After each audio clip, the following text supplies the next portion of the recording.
BSNL आनिछि जबरदस्त plan माटी काबुड़ी पड़े जियो और एयरटेल।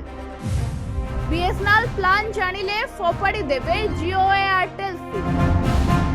हाँ आज्ञा बीएसएनएल आनिछि एपरी सस्ता रिचार्ज प्लान जहाँ जियो एयरटेल और वीआई पाई मुंड बिंधार कारण पलटिबो।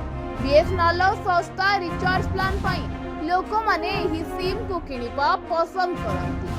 एही सिम रो व्यवहार वर्तमान समय रे मध्य पूर्व भली पुणी थरे बढ़िबारे लागिछि।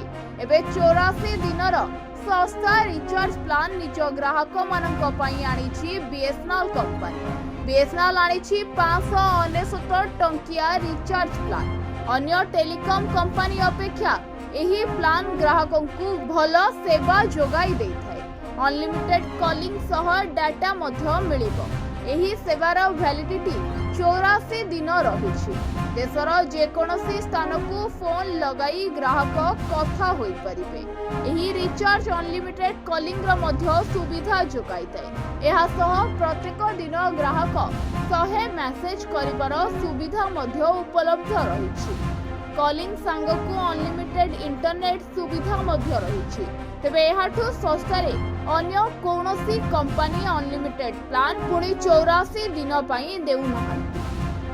Bureau report ONT news.